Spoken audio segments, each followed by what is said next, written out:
See what we're talking about? Yeah. We started? Now the camera's rolling. Oh, we're on. Yeah, cool. Don't look at the camera. So, episode 2. Welcome to Hook, Riff and Banger podcast. We are here with Pat and Beau from Treebeard. Hello. Nice Hello. to have Yes, us. thank you for having us. Yeah. Episode 2. Episode 2. We're off to Wow. such a good start. Yeah. Nice. I'm Jess. And I'm Faye.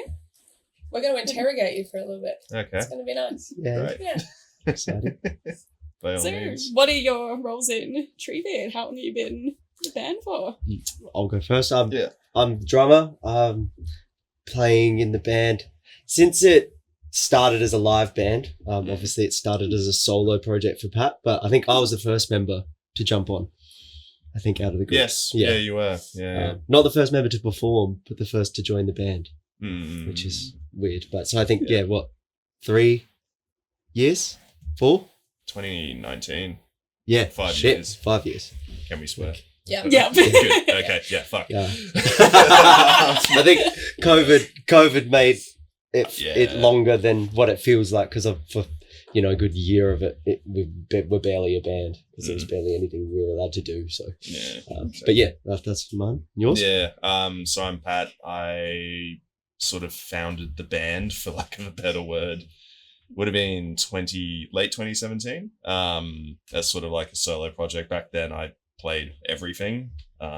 To varying degrees of skill and proficiency. But yeah, these days I'm the guitarist and occasional vocalist on the songs that have vocals.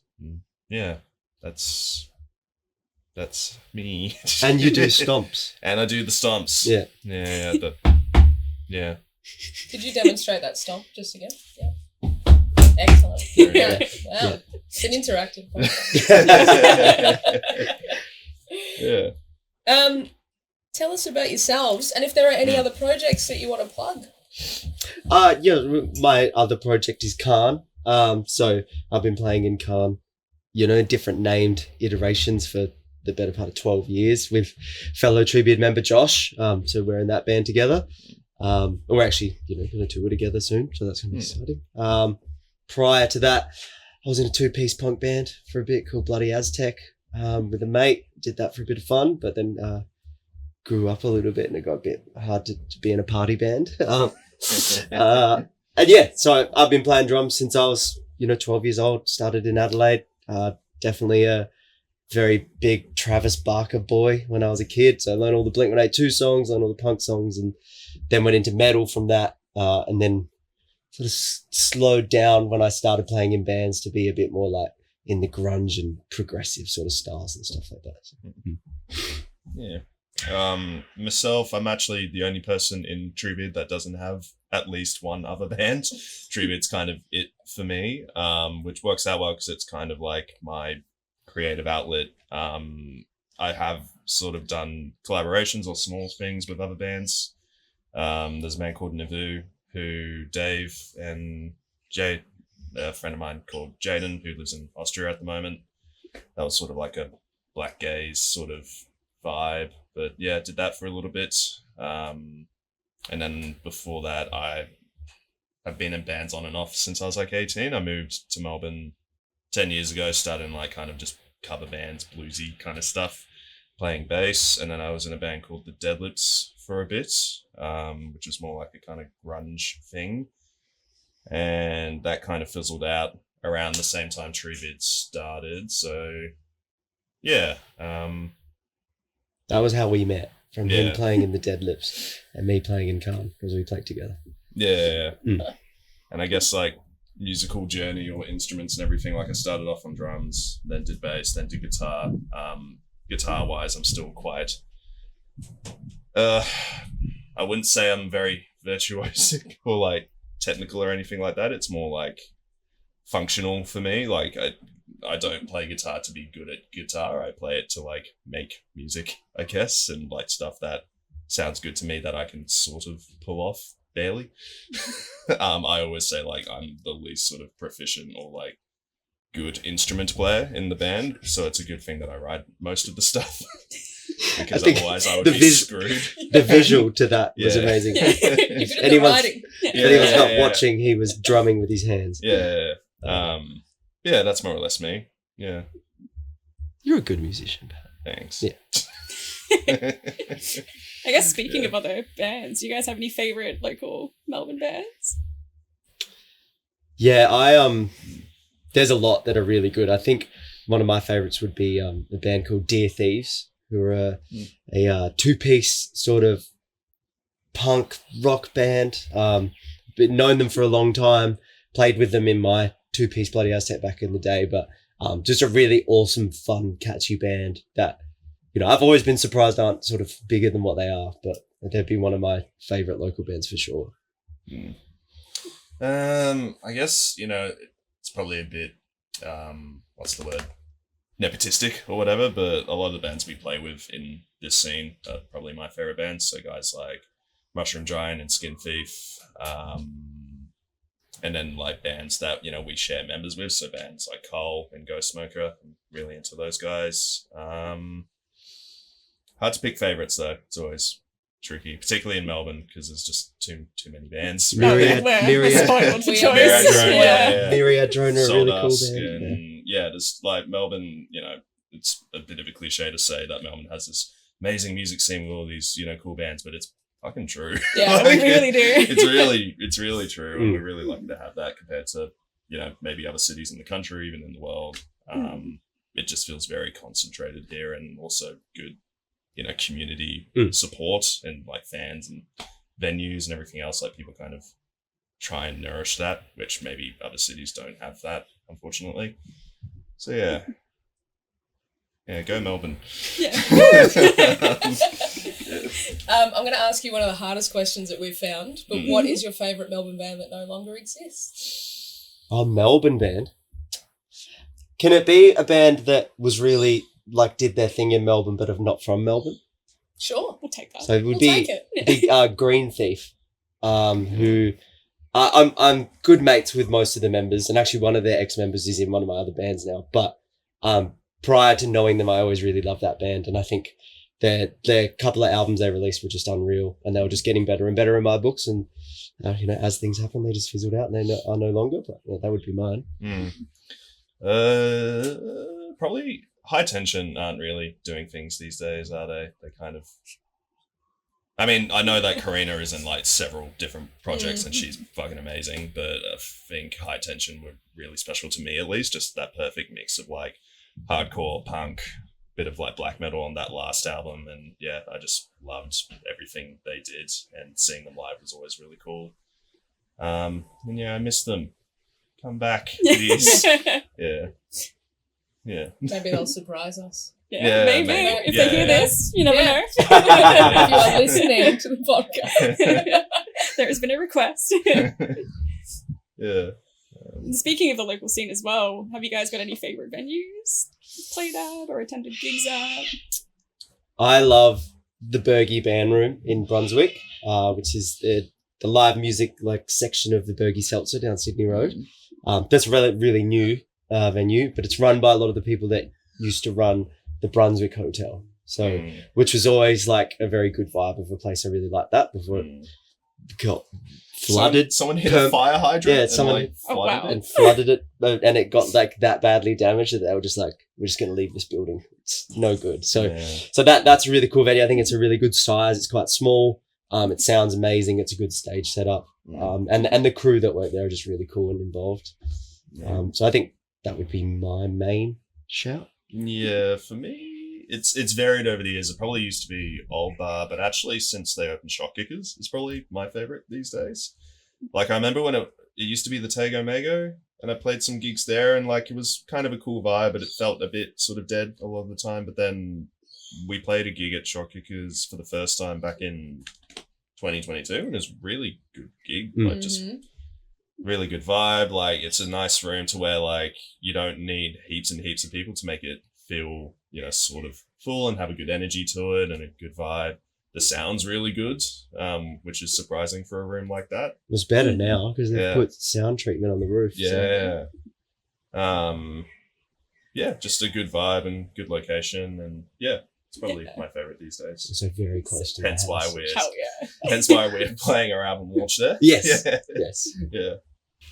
Alrighty. So new record coming up.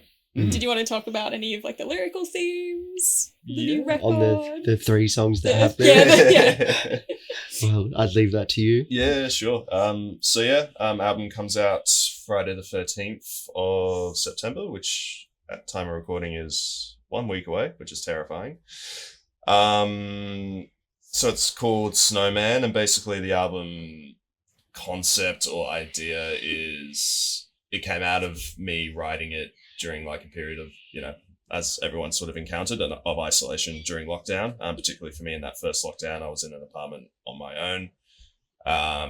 I was working for like 2 weeks and then I got cut off work. So then I was just stuck at home doing nothing with myself day in, day out. My daily routine was like get up at fucking 12, go get a banh mi and a coffee, and then just like lounge around the apartment all day. And in terms of like me writing music, I'm very periodic. Like I cannot write things for years at times. And then normally when something happens, like say, something in my life that I need to like sort of vent about or whatever, or, COVID and like having nothing better to do, I'll be able to just write a bunch of music within like a 1 month period, more or less, like a whole album. And that's kind of what happened there. So while I was feeling, very isolated, very sort of worried about where the world was going, especially that first lockdown, because I didn't really know. No one really knew what the fuck was going to happen. It was all very scary. So there was a lot of dread, I guess. And, I started sort of writing in that state of mind, like late into the night. And around the same time I think I just went down one of those like YouTube rabbit holes where like, you watch one video about a certain topic and suddenly you're like watching 17 of them. And that topic happened to be like sort of early explorations of places like Antarctica or the Arctic, like really extreme climates like that, and how, these people just went in woefully unprepared and got their ass handed to them by Mother Nature. And I found that stuff really interesting, and I like bought books about it and was reading about stuff like that, and I thought it'd be cool to like make a album that could sort of encapsulate a journey into a climate like that, but also with a metaphor, that being a metaphor for sort of dealing with your own mental health and like going through, COVID and isolation and all that kind of stuff. And that's more or less what the album's about. And yeah, I always feel really weird talking about concept albums or like ideas for lyrics in general, because I always feel really sacrimonious and wanky. So with that, I probably wouldn't give any more details away other than that's what it's about. Make your own mind up about the rest of it. Yeah, it's definitely fill in the gaps. Like definitely more than anything, it's meant to be a journey, like of some sort of journey that has, definite ups and downs, and that's with the intensity and niceness of different songs and different parts. That's meant to show, the part of the journey. And I think once Pat had told us that was his sort of theme for the album, like we've all, even as instrumentalists, like sort of had our pitch, especially into like we changed track listing around to try and suit stuff like that. So that's how I see it. It's like it's a journey, whether that's an inwards journey or an outwards journey, and you can people can listen to it and take sort of the experience of that and make it sort of into their own thing. Yeah, it's open to interpretation. Yeah, and especially with the bulk of it being instrumental, a lot of this is to sort of put, a feeling that we have about the songs on them, because there's no lyrics in a lot of these songs. So it's just, that's the sort of vibe of the album, or what we're aiming for anyway. Like a take what you need kind of approach. Yeah. When you listen to it. Yeah, for sure. How was the process of recording? We really took our time, I think, on this one versus our last album, which had the blueprint of like a bunch of EPs I did when the band was like just a solo project. This time around, we really went through song by song, section by section, slowly sort of working it out, partially because of the demos I had done during that period of isolation and lockdown and everything, were not often very easy to listen to or well recorded, because I'd only just started sort of figuring that out. And I was, to be honest, kind of half drunk a lot of the time as well. So they were really bad demos. So we had to work really hard on sort of drawing the songs out of those. And, certain songs, it took us, weeks to actually figure out final structures for and that kind of thing. Yeah, we received the demos from Pat in different stages of completeness. Yeah. So some of them he had a very full idea of what the song should be, and some were just like, here's a couple of riffs, and some were not in time, and some were Most were not in time. clipping onto the the sound, and so Yeah. we sort of listened to them, and then for some of the songs I would go and write my own drums separate, or some of them we were doing in the room together. Yeah. We were cutting big sections of songs out, getting rid of songs, adding songs, extending them, but what we sort of did, Pat came into it. Pat's just a very excitable guy, and he's like, let's record this, let's do it, let's record this. And I think the other three of us were like, think we need to put a bit of work into a lot of these songs.